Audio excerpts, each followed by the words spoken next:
Salut les rôlistes, Vincent Couglier et Tyrannoï pour le RPG AD 2018, question numéro 28 déjà. Partager une chose ou une personne inspirante selon la traduction pour laquelle vous avez de la gratitude. Je vais faire les deux. Je vais vous parler d'une chose et d'une personne. La chose pour laquelle j'ai de la gratitude et que je trouve inspirante, c'est une procédure à faire en début de partie. Pour ceux qui me connaissent, vous savez que j'en parle grandement et que je l'utilise dans pratiquement toutes mes parties parce que je suis maître de jeu. La procédure s'appelle CATS.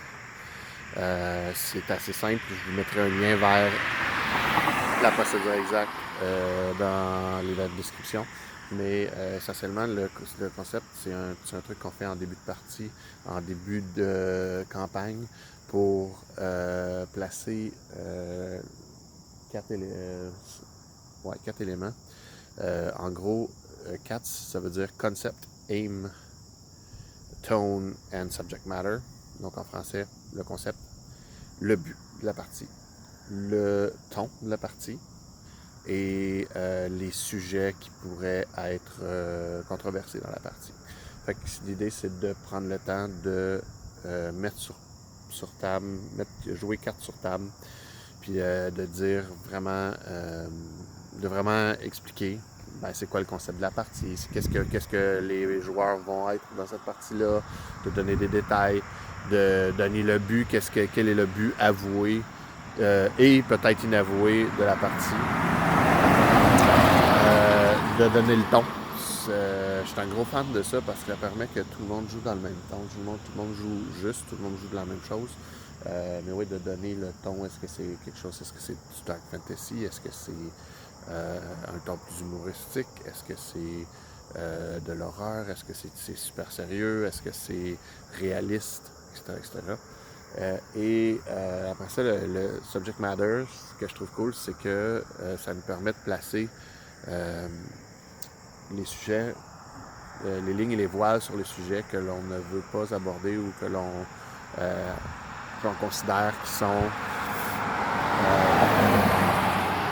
pourraient être problématiques. Et ça nous permet aussi d'entamer la conversation sur les outils de protection émotionnelle comme la X-Card, comme la... je ne me souviens plus comment ça s'appelle, Emotional Flower, je crois, ou la O-Card, donc il y en a plusieurs. Vous pourrez aller voir un excellent podcast des aventuriers là-dessus, que je vais mettre aussi en lien dans la description. Maintenant, des personnes avec lesquelles j'ai beaucoup de gratitude et que je trouve inspirantes, mais je vous dirais la plupart des joueurs avec qui je joue présentement. Je suis chanceux, je joue avec une gang de joueurs je vous dirais de haut calibre qui m'inspire à tous les jours et qui me donne le goût de me surpasser en tant que joueur et en tant que maître de jeu. Merci beaucoup la gang, vous savez qui vous êtes. J'ai toujours hâte de jouer avec vous, même si je joue moins que je ne le voudrais à cause des circonstances de la vie. Donc, on se voit demain. Bye.